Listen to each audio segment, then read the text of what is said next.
Hello and welcome to Going Dark, an intellectual dark web podcast. I'm Scott. I'm Jack. And I'm Peter. All right, everyone. So this week we have a lot to talk about. Today's episode is being recorded for your reference on Sunday, May 31st in the early afternoon around 2 p.m. Over this weekend, there were a series of what started as peaceful demonstrations in response to the death of a black man who was being taken into police custody in Minneapolis. He was killed when a police officer appeared to be suffocating him with his knee during an arrest. There were a series of what started as what appeared as peaceful demonstrations this weekend, which quickly devolved into riots. A lot of buildings, including government buildings and police precincts, have been smashed or even burned to the ground. 3 people are dead.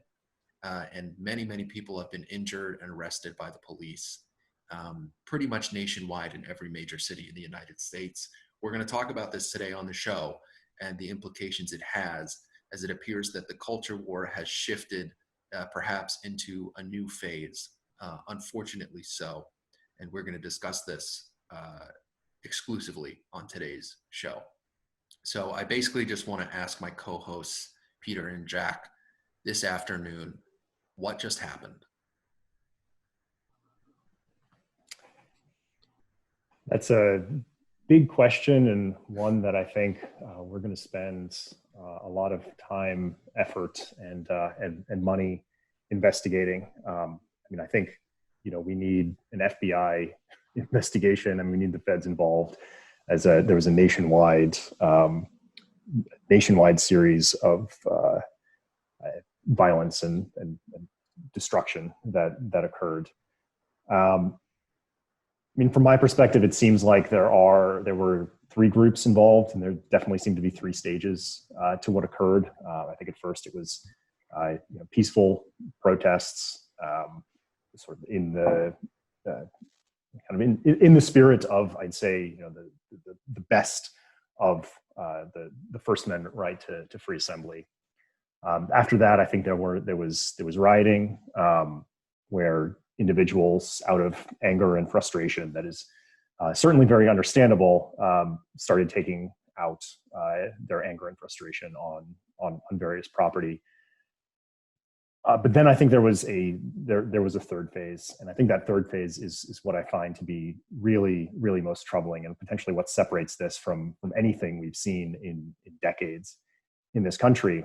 And I think it's this coordinated effort where there was, across the country, a series of tactics that were used not only to attempt to provoke police officers into a fight, but also essentially to commit looting on a massive scale.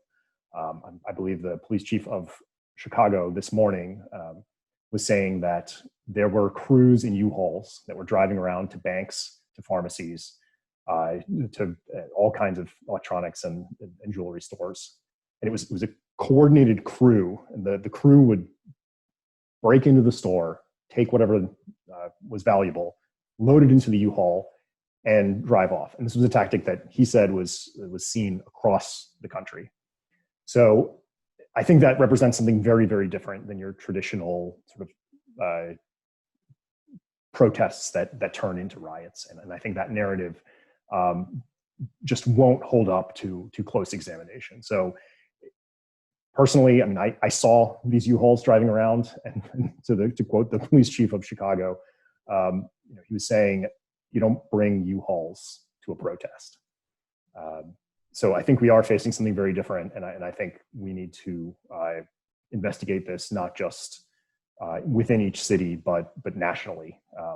The president did announce that he is planning to label Antifa a domestic terror organization. So there is action. They've also launched a series of probes now. The FBI is getting involved in what just happened, it sounds like, trying to figure out why things were so organized. Because, you said U-Hauls, you don't bring a U-Haul to a protest. You also typically don't bring a U-Haul to a riot, just to kind of double down on your point that this seems to be something unlike anything we've ever really seen. Right. If you just wanted random destruction, like if you just wanted to smash windows and break cars and like make a big fuss out of your anger, your frustration, again, you don't bring U-Hauls, right? You express that. People, we've seen people riot before, and this started out looking like a riot, but by the end, it clearly was not. Yeah, since we're in such an early stage of this, it's incredibly difficult to process, and the information that Peter has provided is new to me as well. I don't know how quickly you could coordinate an effort like that with the U-Hauls and with mass looting on that scale. I don't even know what would go into that. If they were prepared beforehand, they were ready for some kind of event like this. From a high-level view, what I've seen again and again is people making the argument that the destruction of property and the looting of property is not equivalent to the death of an innocent. And I keep hearing this over and over and over. But the scale of this and the kind of psychological terror that's pervading everybody, I mean, this is not just property damage. This is mass destruction, mass terror, it's tearing at the fabrics of what law and order represents in our country, the very foundations of basic order. And I just hear the argument being that, well, this wouldn't have happened if we respected the law and order in the first place. Again, it's incredibly difficult. I'm trying to develop a coherent kind of view and perspective of what's been happening. And I'm hoping kind of through this conversation, we can work out some of the root causes of this and where we can head in the future. Yeah, I can't say I blame you, Jack, for struggling to to come up with a coherent view of what the fuck just happened. I basically, if I may attempt to tie all these threads together a little bit and try to help our listeners, understand what just happened, coming from the perspective that this show intends to come from, which is, no BS, truth seeking, just calling it like it is in the spirit of the intellectual dark web. What we just saw, the name of the perpetrator is primarily Antifa. This was America's first race riot during the era of Antifa and the modern culture war. I think the last time that something like this happened on this, anywhere near this scale, and it was not on this scale, it was smaller, but it was close enough, was the Baltimore riots of, I want to say it was 2015. That was before Antifa really had a large and organized presence in our lives. We've seen since then the growth of their presence across the country, particularly on the West and East coasts, and to a certain extent in the Midwest. It is very, very clear from arrest records, from the footage that has been shown, from the way people were dressed, that many of the agitators who were doing the most destructive things during these riots, some of them were just random people who were upset. Some of them were just groups of young people, some young Black, some young white, some Hispanic people of all races who were angry, who were doing things, who were setting things on fire, breaking things. Yes, there were also clearly organized groups in black bloc uniform, which is the hallmark of Antifa, who were, as Peter pointed out, looting things in a strangely organized fashion. They also cropped up very quickly and in a very organized fashion. What I mean to say is that Antifa was ready for this moment and had been lying in wait, I believe, for months, if not years, that these organizations, because Antifa is a collection of cells across the country that are somewhat loosely organized on a national scale. These organizations, these agitators, had been waiting for a moment where they could take advantage of anger and unrest and division, particularly along the lines of minority status, in this case, race, especially considering America's obviously checkered history when it comes to the way we've treated our Black Americans. What happened, I hesitate to call it a coup, although there were people attempting to break into the White House lawn. But I would say that it was a sort of small scale organized insurrection where police buildings were attacked and burned to the ground.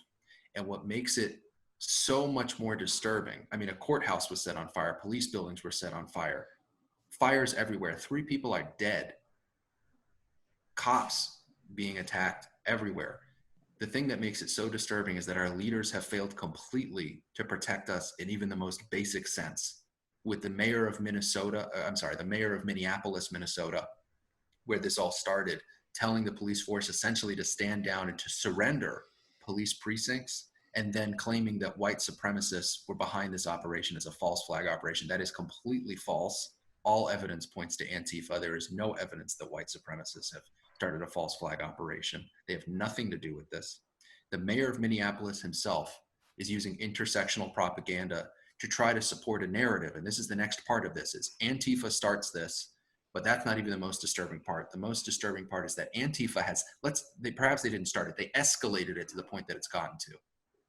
And Antifa is receiving political coverage from a major Democratic Party Phillips, like Minneapolis Mayor Jacob Frey, and from the media that has literally, you had an MSNBC reporter standing in front of a flaming building with people running around breaking shit, saying, generally it is not unruly, it is a peaceful protest.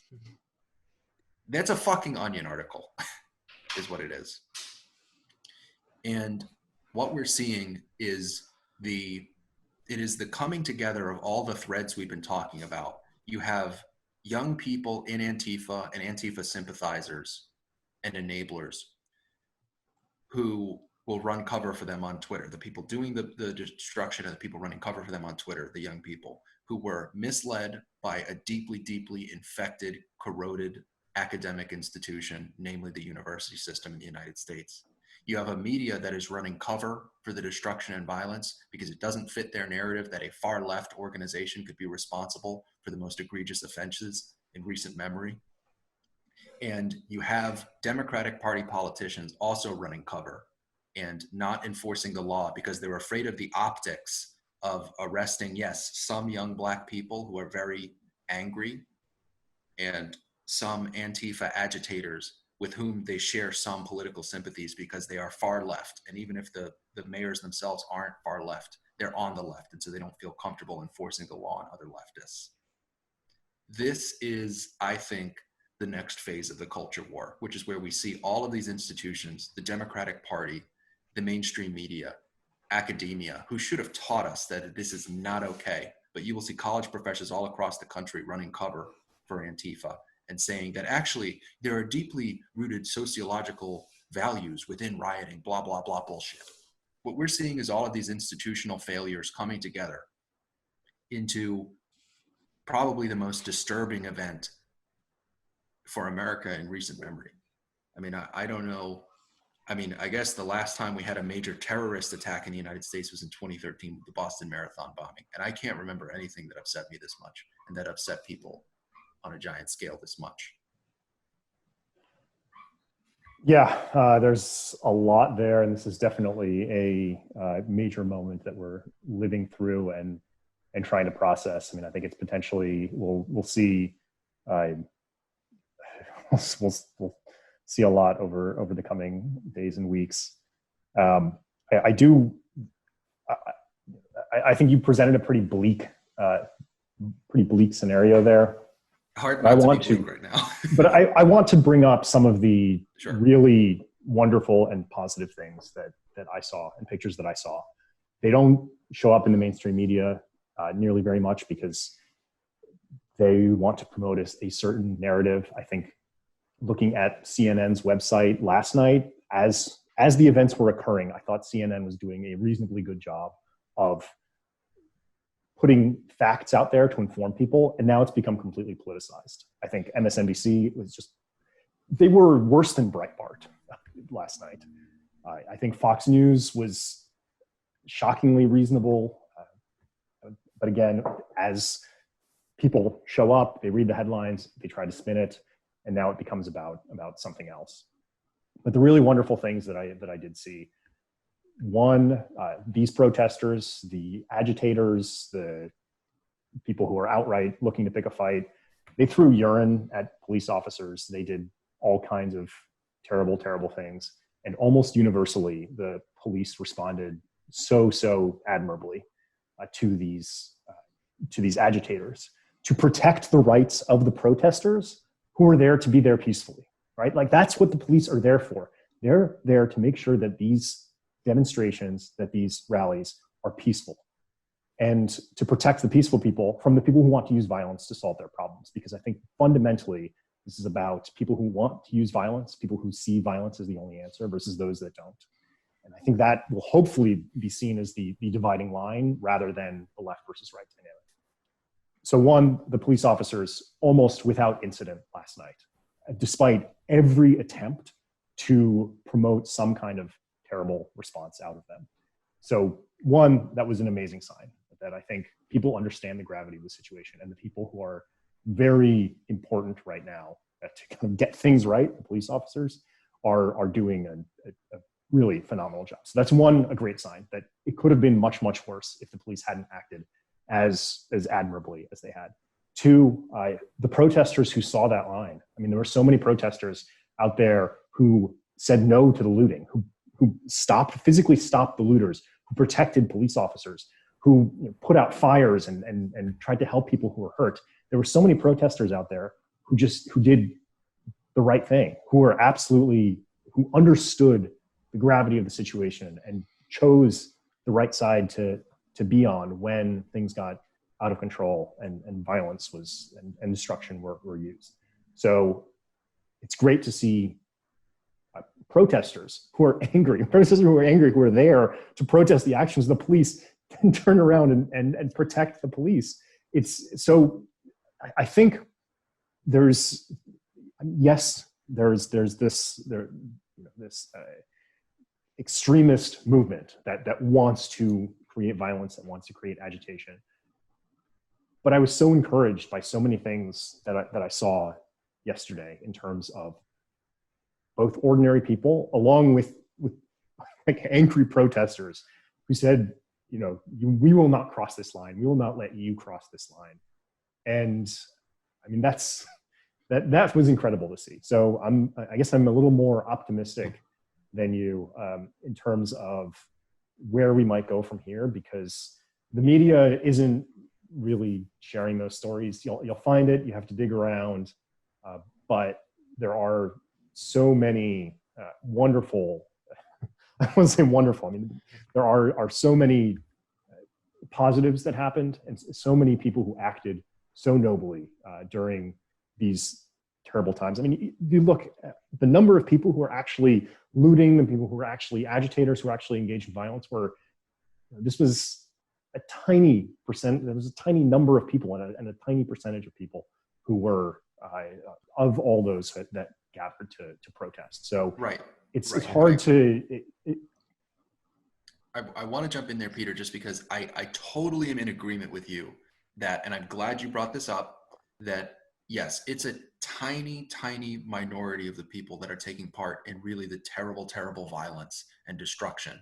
And that the vast majority of people, I want to make abundantly clear that I am well aware that the vast majority of people, probably 98 or 99% of the people in this country, are disgusted by the destruction and violence and will lock arms to prevent it. The protesters protecting the police officers protecting the protesters. In some cities, the police even marching with the protesters and having conversations with the protesters.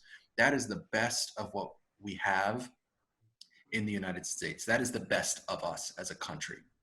The thing is, I want to talk about that other 1 or 2% because they hold an outsized amount of power from what they should hold. You would think, basically, Peter, you would think, given what you just said, that it wouldn't have been possible for such a small minority to do the kind of damage that they just did.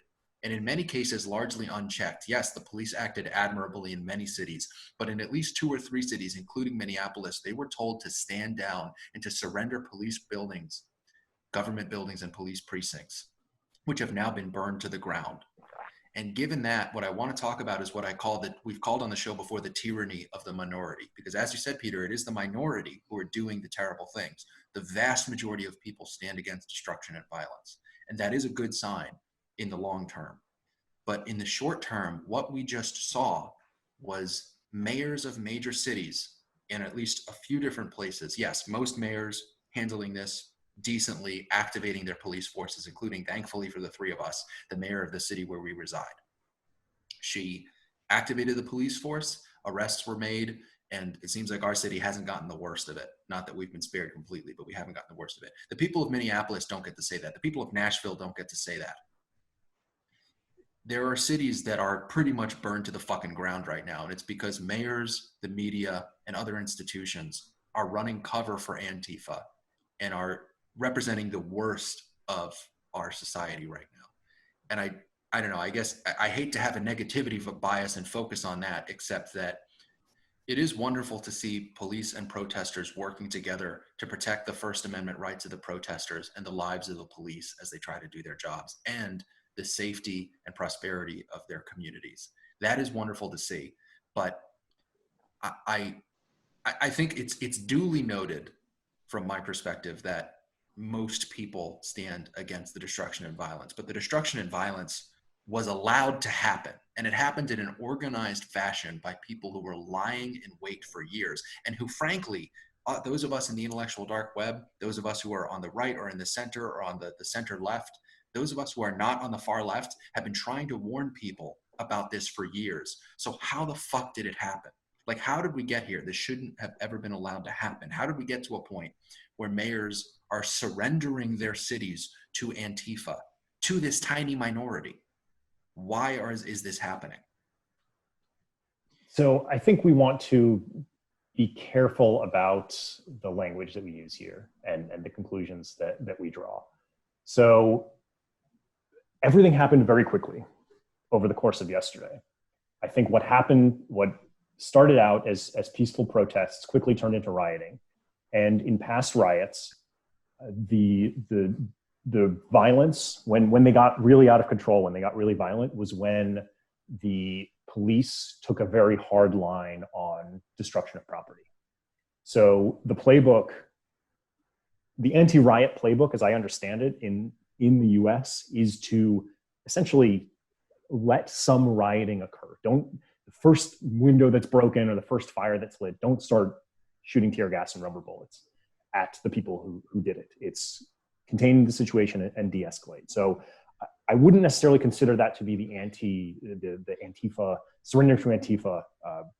I think that's a standard de-escalation response of, if people's lives aren't being immediately threatened, continue to attempt to de-escalate the situation rather than take a hard line. So I'm not going to, the situation evolved very, very quickly. And I think from 4 p.m. until 8 p.m., we were facing a very, very different situation in many major cities across America. So I think the speed of it certainly prevented a lot of mayors from responding adequately and intelligently. So yes, I think there were a number of mayors, and I certainly agree with Minneapolis and Nashville, who, when you say surrender to Antifa, I wouldn't necessarily go that far, but they were far less willing to use police force to stop what were clearly beyond even mild riot type of, when you're burning a courthouse in a city hall in Nashville, you're well past the point of, yeah, I mean, they surrendered a police station. Like, right, I just want to emphasize. Right. So I think those mayors did certainly abdicated their duty to protect the citizens of their city, to the worst of the Antifa and other agitators. I don't think those examples are typical. I think most cities, I mean, you look at Bill de Blasio in New York City, he is catching so much flack today for his defense of the police and the actions that he took. He has been among the, when you look at woke mayors, I mean, he has been, if not number one, certainly way up there in terms of his support of sort of the social justice ideology or the demagogues or whatever. So I think there were, like in Chicago took very, very quick action against this, instituting a curfew. Other cities did the same. So I think the mayors that surrendered were in the minority, and I think the majority of cities did respond adequately to the severity of what was occurring once they realized what was occurring, because it took some time. It didn't happen right away. It quickly escalated from mostly peaceful protests to essentially organized looting. And I think catching that transition takes a little time, and it takes bravery, and it takes risking a mistake. Because like, if this is an isolated incident, then, and you get it wrong, that's really, really bad for you and your reputation, and for the causes that you're trying to fight for. But given that what actually happened, it was clearly synchronized, coordinated attack across many cities. I think a lot of cities did get it right. So I think the response was overall, again, it's how long does this continue? Does this happen again? But the response has been very, very severe. I mean, right now in downtown Chicago, within 2-mile radius, no cars are allowed. I mean, they've parked the sewage trucks in the middle of the street to prevent cars from entering.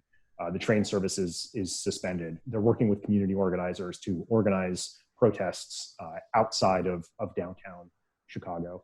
So I think there's a lot of actions that they're taking to essentially, I guess, prevent Antifa from infiltrating the people who want to protest peacefully. I mean, I see these videos of the community organizers who are saying, Antifa, get the fuck out, you're hurting our cause. And like, yeah, that's the point. That's what they've been trying to do all along, right? They want to hijack these causes, not because they care about the causes. They just have a revolutionary agenda, essentially, that they use these activists to piggyback on them. And it's so sickening, because they have their own agenda that is separate from the agenda that they claim to support. And they're actually doing damage to these communities and to these organizers. And I think some of these organizers are starting to get it. I think the mayors are starting to get it. I think some mayors already get it, but I think somebody like Bill de Blasio is starting to get it. And I think that, again, is an encouraging sign that there is a much larger than we thought extremist organization in the US coordinating essentially these attacks. And I'm encouraged to see a lot of mayors and police chiefs taking appropriate responses and actually trying to understand. There are some who are parroting ideology, and I think you're totally right about that.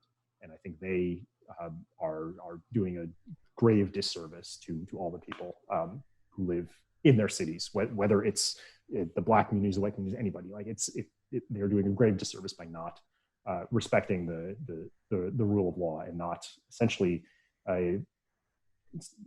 drawing the line at what is and what isn't acceptable. And remember, most of these cities are still under quarantine. like New York, Chicago, LA, gatherings are prohibited. And I have constitutional issues with the bans on gatherings and all that. So I actually, in general, would probably support these protests. I think it's good to see people protesting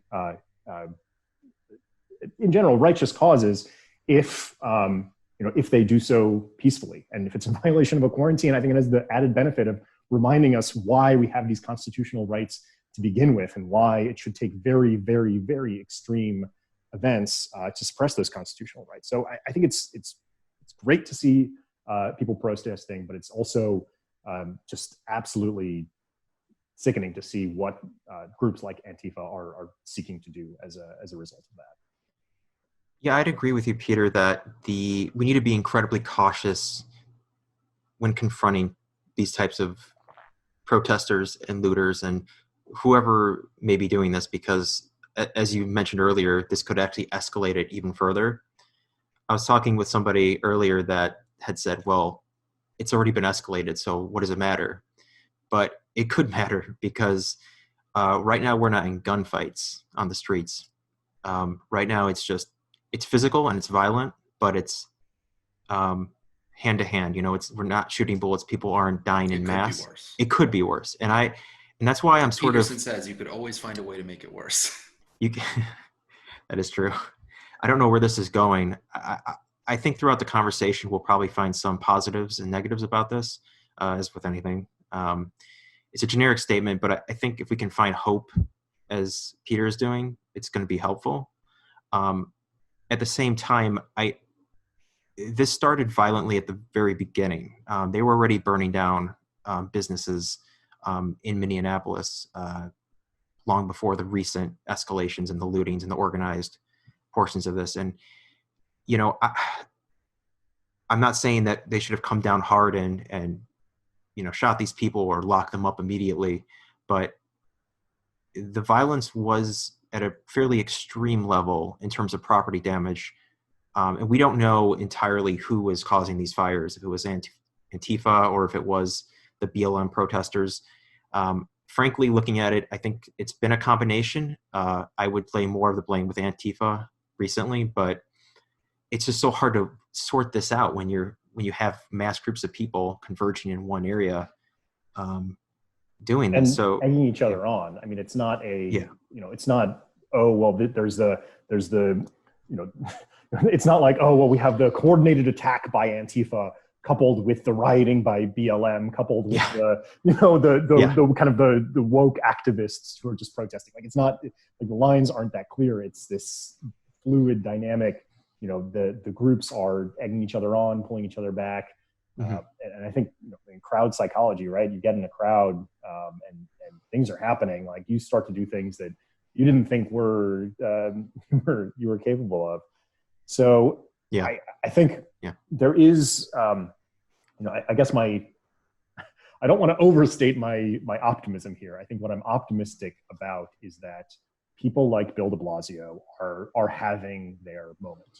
They're having their moment of, oh my God, there is this essentially like a 1% to 2% of people, which is a gigantic number of people when you think about it, right? Who essentially have this radical left, violent, revolutionary spirit right now. And I think Bill de Blasio, somebody like Bill de Blasio is seeing that and is like, no, this isn't about reforms anymore, right? And it's, I guess, discouraging that it took that much for him to see it, but also encouraging that it's a big enough moment that I think people are starting to open their eyes as to what's happening. I think I have, exchanging messages with friends and others, private messages in general. I don't think people are generally just posting propaganda on social media. I have a number of friends who are very much like, what just happened? Like, who the hell are these groups? Like, this is like, these are not the protests that I signed up for. This is not how I think change, these social justice or other changes should be occurring. I think I mean, one of my friends, and he continues to be, I guess in the radical anti-racist camp, who, I think he's having a little bit of a moment. Like, his whole building's under lockdown because the store in his first floor of his building was looted, like coordinated looted. They just stole a bunch of, like, systematically loaded it up into a U-Haul and trucked it off. So the whole building's under lockdown. Personally, wow. in my building, somebody tried to enter it. Somebody lied to the front desk staff and attempted to enter the building to, I'm guessing, steal random stuff. So I think there's, again, I don't want to overstate the optimism. I think there is a magnitude of the threat of a threat that certain people in power are starting to become aware of and hopefully do something about. Because to Scott's point, I think for a long time it's either been this, oh, well, we'll tolerate Antifa because they're on our side, and I hope there are far fewer people like that in the coming weeks. What I've noticed is that when it hits home, and we've made this point on several other podcasts, when something hits home, you tend to start shifting your perspective a little bit more. I have friends who, even last night, I was talking to some friends, and they didn't start sort of shifting until it hit Chicago. But I heard them say, "Oh, I'm glad they're burning down Starbucks. I'm glad they're burning down Target and other like major kind of chains and corporations." They're like, "Good, you know." All of a sudden, not so exciting when it's your Starbucks or your Target, is it? Yeah, yeah, or a place you work. Yeah. So Yeah, I actually really like where this conversation is going, and right, it was really great how it kind of started to go in this direction, right? As I kind of wanted to go from what just happened to what maybe is now happening and will happen in the coming weeks, going kind of from past to present to future now, and I really like that because I do want to sort of make this transition perhaps in the conversation where it's very, very difficult for us to say what just happened. I think we're going to get more information over the course of the next few days. Just to remind our listeners, we're recording this on Sunday, May 31st. There's a lot that isn't known about how this all happened and how Antifa was so organized. And, we don't know all of the information that we need to know perhaps to have the most robust possible conversation about what just happened, the conversation we would like to have. But I do really think, and this is something where I could get on board a little bit with the optimism, as you've said, Peter, the sort of measured optimism about what is happening, which is you basically were saying this is many people's red pill moment. It could be Bill de Blasio's red pill moment. Bill de Blasio has been terrible to cops. Bill de Blasio is famously incompetent and famously not particularly friendly with the New York Police Department. And he has come to the defense and to the aid of his police and his men during this time because he sees the abuse that they are being subjected to by Antifa. And that if he didn't stand with them, his city was going to end up like Nashville and Minneapolis. And I applaud Bill de Blasio for making the choice to defend his officers, despite the fact that I am not a fan of Bill de Blasio. But to get back to my point about the great red pilling, this is a moment much like I think the unrest that occurred in the college campus spats of 2016 and 17, where people were seeing all this footage of the SJW freakouts. This was the SJW freakout. This is not your daddy's. This is not some joke of an SJW freakout. Those were the SJW freakouts that got a few people to go like, oh, well, that's really silly. Maybe I should look into this because it's this funny YouTube video. But, it's weird how the campus police officers are letting this happen. This was cities are fucking on fire. And it's getting people, it took an SJW freakout that goes beyond an SJW freakout. That's not the appropriate name for this. This was an Antifa incursion nationwide in every major city in the United States. And that's what it took to red pill a lot of our leftist friends and colleagues in this country. It is incredibly painful that it is painful to me, and I think it's painful to all three of us, that it took something on this scale to get people to the point of being red pilled, of starting to look into the possibility that maybe there is a time when the left goes too far. Maybe there is some moderation that is in order for the left in America, because Antifa represents the worst of the left and we need to do something about them. However, the optimism comes in when we say, at least it's happening. At least maybe now this could be a moment where a bunch of people go, holy shit, how did we let this group become this powerful and organized? And why are there a select few Democratic politicians in this country who are running cover for them and sympathizing with them and not enforcing the law on them simply because they happen to share maybe a couple of political views? And so this could be a moment, to sort of bring the conversation to what's going to happen perhaps over the course of the next few weeks, months, and years. This could be a great red pill moment, much in the way that the campus unrest in 2016 and 17 was, which really culminated in, of course, what happened at Evergreen College to Brett Weinstein, which I think red pilled a lot of people who saw something truly appalling. I mean, it red pilled fucking Brett Weinstein.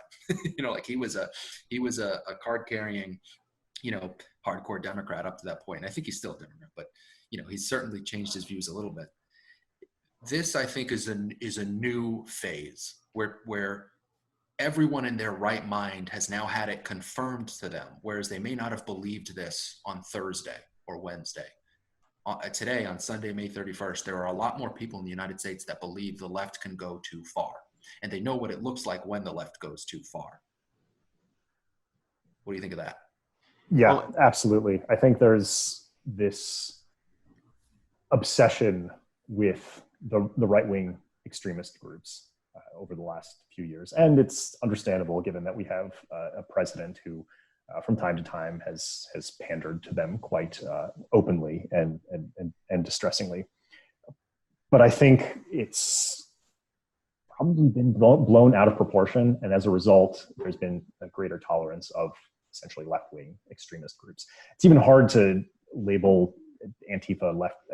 It seems more anarchist, right? And that's not even on the left-right. Well, I don't think we should shy away from the fact that it's an anarchist, but it is left. I mean, it is a left-wing phenomenon that holds left-wing views and Marxist views. I also want to posit, perhaps, I really like what you said about there's been this obsession with the far right, and maybe people are realizing that the far left is actually capable of much more destruction. One of the things I've wanted to call this event, what we just saw, is, and I want to maybe posit this question to the two of you, can we call this, and I want to credit the first person that I saw make this comparison. It was Mike Cernovich on Twitter. I don't, Mike Cernovich, I go back and forth on, but I want to credit him with saying this on Twitter, which is, could we perhaps call this what happened this weekend, the left's Charlottesville? Because when Charlottesville happened, the media coverage made this entire country start to ask itself, could the far right, could the neo-Nazis be a real threat to civil, peaceful life in the United States? And people became obsessed with the concept of the far right and neo-Nazism. And, it was, at the end of the day, it wasn't true. I mean, you had one guy who, it was very, very unfortunately, ran someone over with his car, killed an innocent woman. But at the end of the day, you had like 300 loser, whatevers white guys from their mom's basements who gathered in Virginia to carry tiki torches, one of whom ran someone over with his car. This was massive destruction and chaos and carnage all across the country, 10 times, 1,000 times what we saw in Charlottesville. And it is waking people up to the dangers, not of the far right, but of the far left. Can we call what just happened this weekend the left's Charlottesville? what I'll say is, since we don't know where this is headed, it's incredibly difficult to say. But if I were to speculate, I think this will be a red pill moment for a good number of people. And it may be seen as a Charlottesville aimed at the left. But I think ultimately, looking at social media, and maybe this is the problem, that so many people live in an online sphere, that the silence and this outright explicit support for the protesters, and complete ignorance of the more extreme violence, it's discouraging to me. I mean, I don't know if you guys, maybe I spent too much time on Twitter, but there was a lot of support for what's happening still. We pointed out we have friends who are becoming red-pilled, but I don't know what that breakdown looks like. I think if the protests, and I'm trying not to use the word protest. I'm trying to use something like, let's say, what we call like blatant destruction. If that ends, you can say riot. Right? Yeah. Okay. Let's just use riot. If the riots sort of abate in the next few days, and it doesn't hit home for too many other people, I don't know how much of a shift there will be. The economic cost is going to be felt for years, but beyond that, I don't know. Maybe I'm not as encouraged as you guys are that this will wake up. It's a pivotal moment, but I guess it depends on where it's headed. Many people are just going to harden in their views. I mean, that's, you bring up a good point, which is that's how this always happens. There's a group of people on the left who are they're just going to make excuses every time, no matter what happens, whether it's Evergreen, whether it's UC Berkeley, whether it's what happened to Brett Kavanaugh, whether it's what happened to Andy Ngo, whether it's what's just happened this weekend. They're just going to get harder and harder in their views and dig deeper and deeper and deeper and retreat further and further into their kind of like leftist turtle shell where, no, the riots are justified because the black guy got killed or whatever. They're just going to justify everything because, original sin, white privilege, yada, yada, critical race theory, critical gender theory, whatever. There's always going to be those people who are just hardening their shell more and more and more and more and more and becoming harder to penetrate. But every once in a while, you do get to see something beautiful, which is a moment so fucking terrible that it actually cracks some people's shells. And I think we are seeing that. And I hear your frustration, Jack, with the people on Twitter who are still making excuses for the rioting, saying, this is the voices of the unheard. Yeah, well, the voices of the unheard can be heard when somebody is chanting, not when they're throwing a Molotov cocktail through your fucking window. That's not a voice. Actually, I want to point out something. I've seen this quote being thrown around. It's from MLK, and it's something about the rioting is the language of the unheard. Yeah, But so I said that because I just want to jump in there just before anyone. sure, Just so, yes, that is a direct quote from Martin Luther King.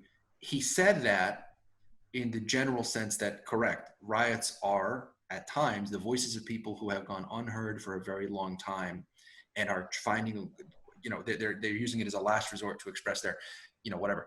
I just want to point out, this is very important. Later in that same interview, Martin Luther King specifically says that people should not riot and that we should avoid rioting because it does more bad than good and it causes more damage than it does progress. And so, yes, yeah, people, I said that before because people keep using that quote to justify rioting.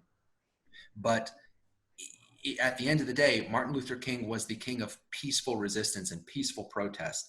He never caused a riot. He never condoned rioting. He made one statement, which is partially true, which is that under very extreme circumstances, if we actually were in a fascist, authoritarian state, like, the Soviet Russia or fascist Germany, then yes, rioting, armed resistance in the case of fascist Germany was completely acceptable. There comes a time when more than a riot, a fucking revolution is called for. We are in the United States in 2020, we are nowhere near that point. You had a police officer who suffocated a man with his knee. It was horrible to watch. I watched the video. One of the worst things I've ever seen in my life. The man's been charged with third-degree murder. So what the fuck are people rioting for? It took them a day and a half to arrest this man and charge him with murder. There's yeah. no excuse for I'm glad you brought that up. That's exactly what I was going to say about that quote. That it was taken out of context, of course, and we didn't see the full context of what Martin Luther King was saying. You know what? It's interesting though because he is brought up very often in this conversation. One person said they took a quote from someone using his words about peace and nonviolence, and above it they said, "Well, he was assassinated." And I went, "Oh, that's very true." And this was at a time where authoritarian policies in the United States was openly, you can argue who assassinated him, but arguably it was the CIA, right? I think what they're trying to do is draw, a narrative link between the 1960s and today and say that nothing's really changed, that, he was assassinated and we're still living that exact same struggle. I think in certain cases you could maybe make that argument, but I would point to other factors that would lead to the Black experience still being so incredibly difficult and disadvantaged over other minorities. Well, I think there's also this line about that it's impossible to get progressives to admit to progress. So I think when you look at statistical measures of police killing unarmed Black men, it statistically, and nobody argues statistically, but if you look at the data, I went back, I looked at the studies that are out there on the government's website, it has gotten way better. Like it is the progress that has been made due to peaceful demonstrations, due to community organizing, due to years and decades of effort, really hard efforts by organizers seeking to make positive reforms. It's not flashy, right? It's not the video that goes viral. It's 1 year after another, making sure that bad cops get prosecuted, make sure that they have better training in nonviolent and actions, making sure that there's more accountability. There's videos. Everything's on video now. Like, police know that they're being watched. This progress has been incredible to see. And really, I mean, it's like I looked at the statistics for 2018, which is their most recently available. So all Black men are about 3 times as likely to be killed as white men. Unarmed Black men are still about 1.5 times as likely to be killed as white men. White men are also 1.5 times as likely to be killed. Unarmed white men are 1.5 times likely to be as killed as Latinos, but that's another whole other conversation. But those numbers, there's certainly progress that needs to happen. But they actually, I think, speak to the remarkable efforts of community organizers, of the people who want to protest and demonstrate nonviolently to bring about progress. And I think there's one other thing I want to challenge, because you're talking about riots, and to bring up my previous point, you don't bring a U-Haul to a riot. I don't think people understand yet that these weren't riots, right? Like, there were riots, no doubt. But what happened last night, what happened at the end of last night, what is just so distressing is that these weren't riots. You don't bring a U-Haul to a riot. And once that's known, I mean, who knows if it will be known, media hype machine, all that stuff. But I think enough people might figure it out. And I think the leaders will figure it out because they're going to be like, how do I stop this? And they're like, oh, there were a bunch of dudes driving around with U-Hauls and we have all this on camera.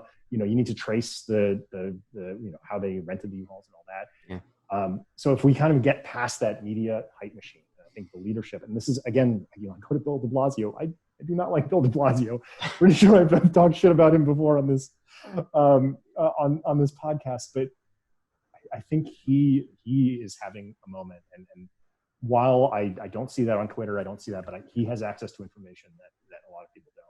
And it's potentially unconfirmed. It's potentially needs to be investigated, but hopefully once it's known that these weren't riots, that what actually happened last night, the coordinated, synchronized, nationwide attack, essentially, I think it'll take the acknowledgement of that, and yes, certain people will harden into their positions, but I hope once we investigate, once we learn, and it's going to happen on a local level, because I think the mayors are going to talk to each other, and the mayors are going to make these announcements and say, hey, look, there's this organization and we need help countering this organization, right? And I hope that the faith in the national government is very low right now for a lot of people, and that's totally understandable.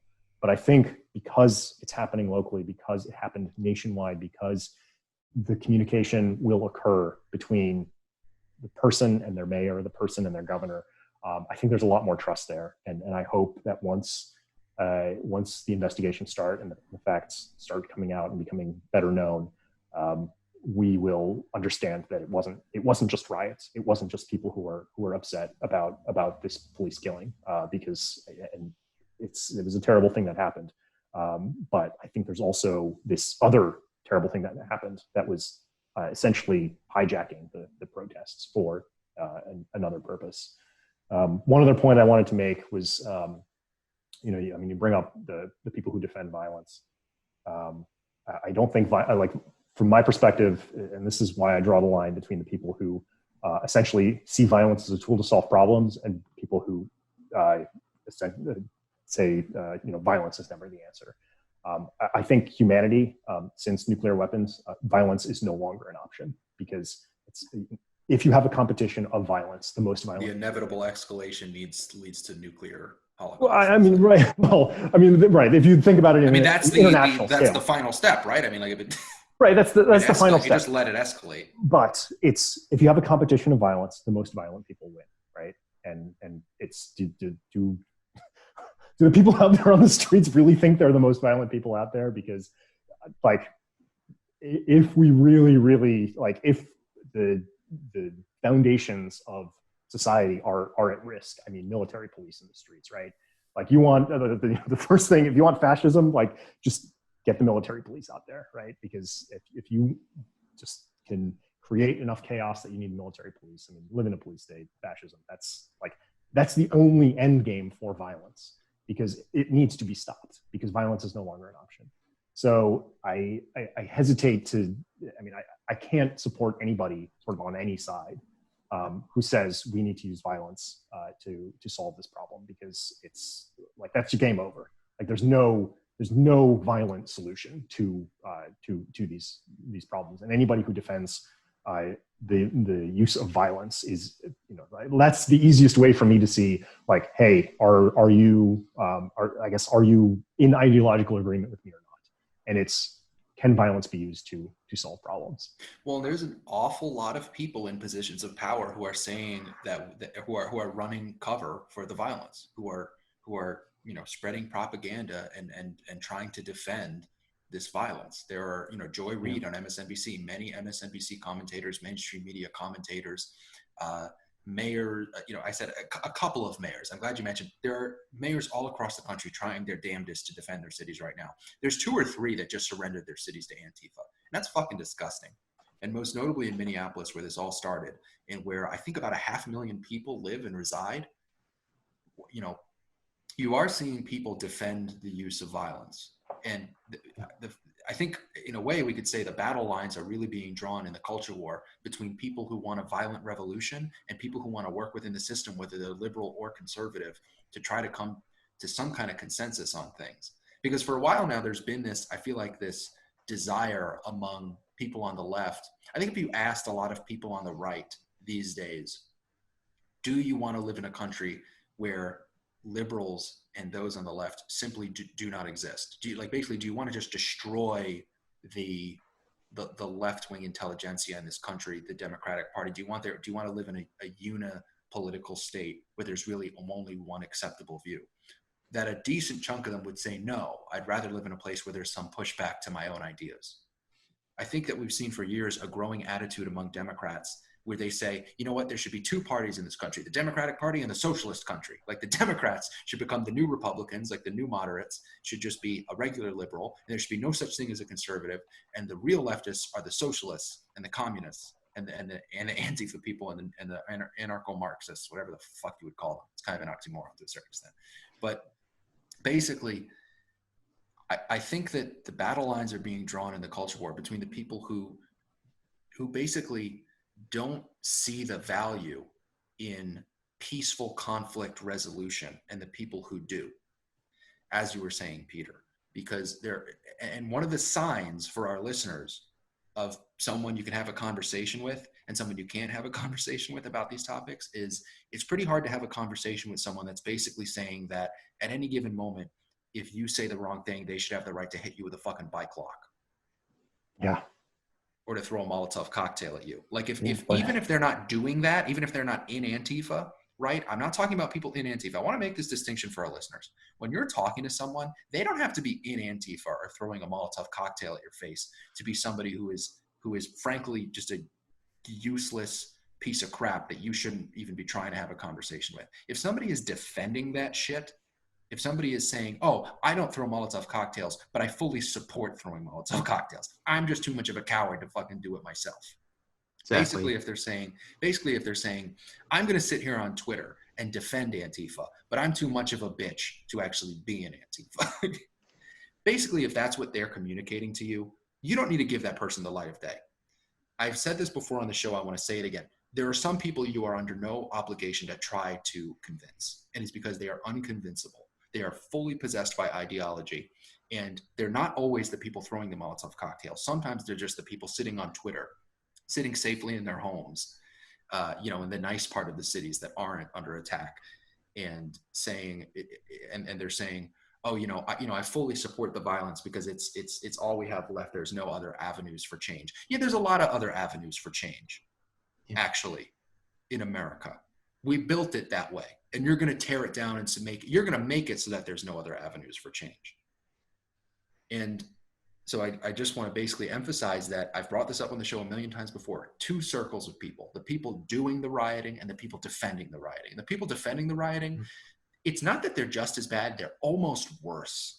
Because at least the people doing the rioting have a little bit of balls. At least the people doing the rioting, are I got it. It's like, you got to admit, there's dedication.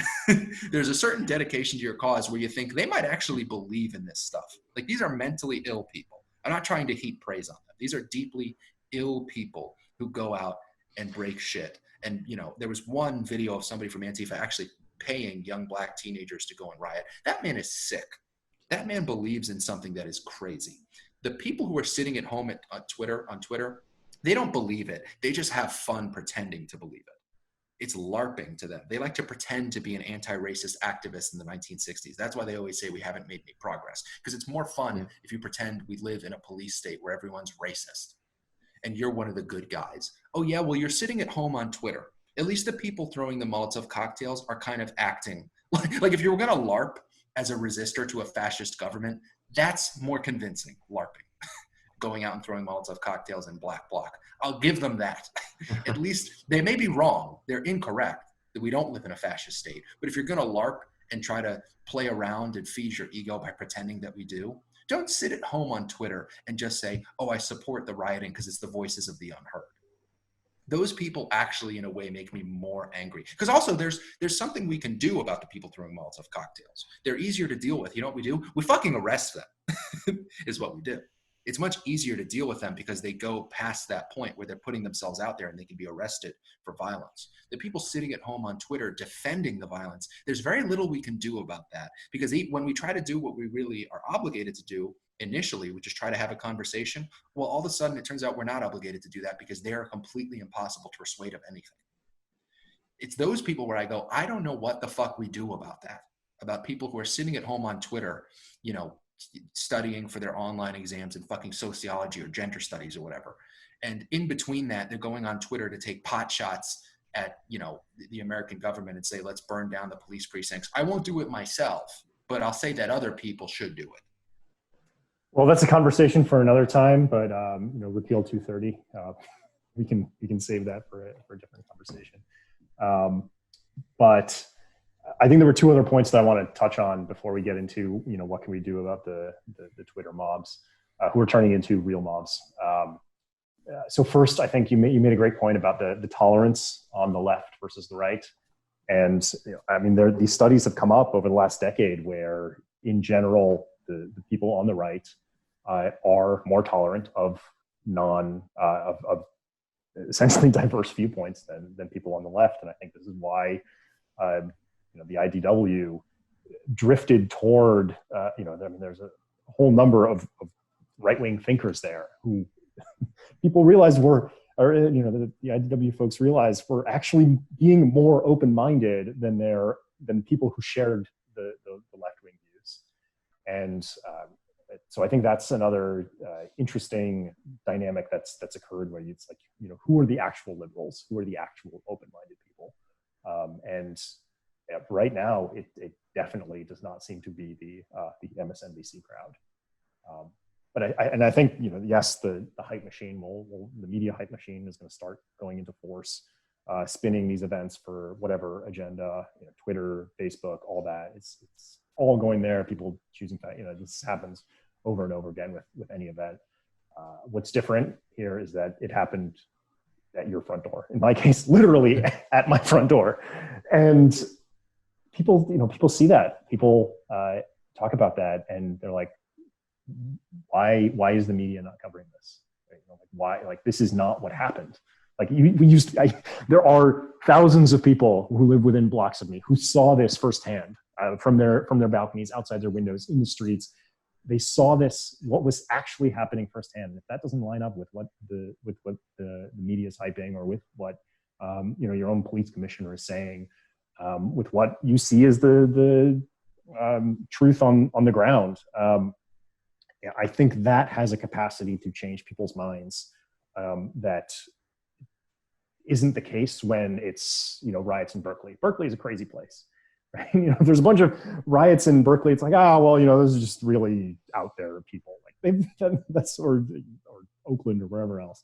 It's like, that's, you know, crazy West Coast. This is, you know, right. So is Berkeley and Evergreen College? That's the far left colleges. It's never going to leave campus. Right. Well, we all live on campus now. So I think that's an element that's really different than before, because it's on your front door, and it's much harder to ignore, and it's also much harder to spin, because you're going to have a lot more pushback from people who experienced it firsthand, who saw what was happening with the coordinated looters who were helping the police, and I think the media hype does not have the same effect, and so I think that firsthand experience, or, you know, secondhand experience, or just being much closer to it, will have a very different effect on people, and that effect could be positive or negative. You know, the positive potential is that the people who are in support of the more radical and violent actions, they're going to lose support or cover from the typical person. The dangerous side is, well, how, you know, does it go? How much further does it than that does it go? Right? Do people, if they realize, oh my God, what's actually happening? I was, you know, like, this is not what I understood these protests to be about. Do they just move an inch, or do they move a mile? Do they move in the direction of, we need a police state? We need to look at, you know, we need to essentially, you know, you go back to the Martin Luther King riots, right? And you look at, you know, they've done these studies of what happened in cities when after these riots, and they compare the cities that had really nice weather and really bad rioting to cities with lousy weather and not much rioting. And the difference is massive differences in what those cities looked like in 2 decades in terms of segregation, in terms of race relations, in terms of incomes and sort of in just in black and white communities coming together. And I think the riots have shown over and over again to have a negative impact, particularly on those communities that the riots are in theory in support of. So that's the really disheartening part, because it has the potential to maybe wake people up to what's been going on the left, but it also has the capacity to just create significant overreaction and set back a decade, 2 decades of progress. So there is the optimism that people might change their minds, but there's also the pessimism that people might be like, you know what, it's just not worth even trying to desegregate a big city. I'm just going to hightail it out of here.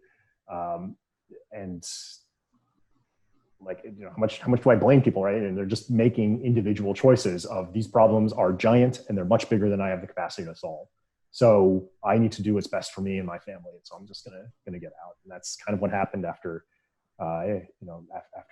big riots in the past, in whether it was Rodney King or MLK or some of these other just like really, really iconic and just traumatic moments in the country's history.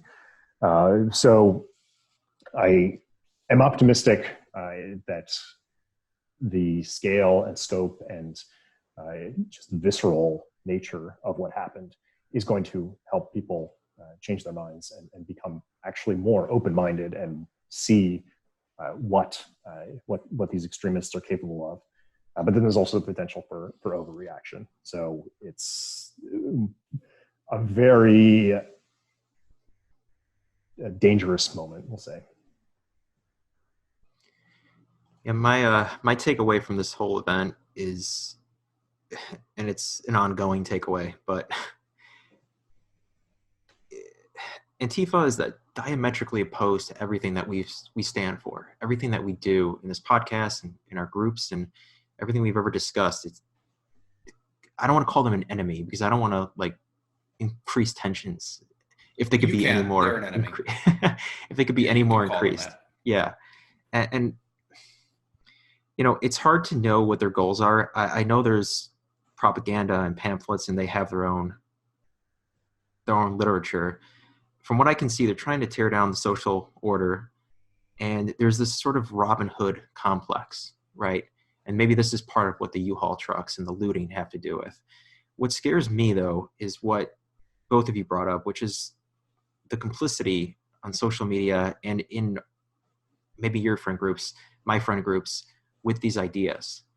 There's this vague ideological alliance with these groups, and they don't know what the implications are of these actions. You can say, yeah, we need to, it's great. The rich have stolen from the poor. We want to steal back.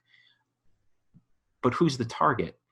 Who are these people? We're losing the humanity in the situation.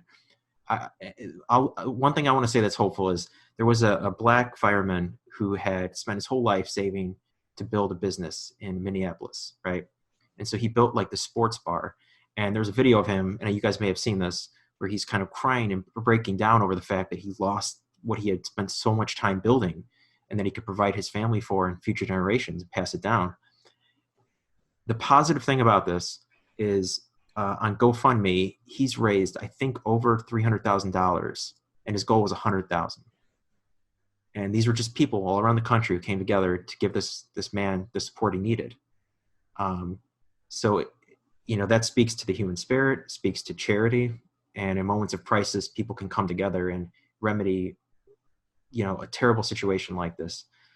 And I don't know how much more destruction there will be, but if more of this is happening, it's going to put a smile on my face at least, and I don't know, mend the social fabric a little bit. But beyond that, we're facing an ideological enemy, and we'll have to keep doing what we're doing to combat that. To use military language, but that's where we're at right now.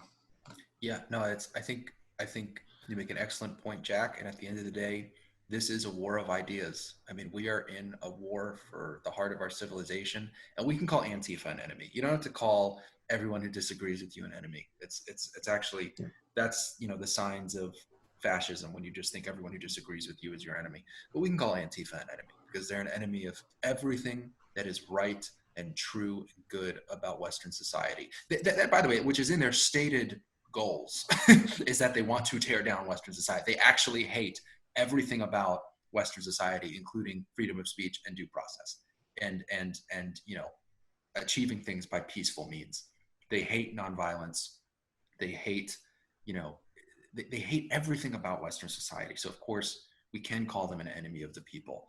And good people like the firefighter you mentioned in Minneapolis, they need to know more about the people who are destroying their businesses. And I think with Donald Trump saying today he will declare Antifa a terrorist organization, or at least direct the FBI to do so, I think that there may be some light on the horizon in terms of how we deal with this group. When you declare someone a terrorist organization, it makes it much, much easier to break them up. And I think we might just see that in the near future. On that note, I want to wrap us up for today. I think this was a really great conversation. I think it was a conversation that the three of us personally needed to have, and that we need to be having more of right now, because for a couple days now, many cities across the United States were under attack, and we need to know who the enemy is. And there's a lot of people who are trying to obfuscate who the enemy is and hide who the enemy is, and lie about who the enemy is. Anyway, with that, I'm going to wrap us up for today. I want to thank all of our listeners for listening. And I want to have a small call to action, which is I made a point today during the show to say something about people who are unpersuadable, and that you're under no obligation to try to persuade them. And I stand by that. But in your lives, to everyone at home, there are people who are persuadable. And I want you to think about who those people are in your friends and families, and use this moment to tell them about the dangers of the radical far left and the violence that they can bring, and try to maybe make them more aware of the fact that what I think we're going to take away from the events of this weekend is that the left can go too far. That left does not automatically mean good, and right does not automatically mean bad. With that, I'm going to wrap us up for today. Thank you to everyone for listening to Going Dark, an intellectual dark web podcast.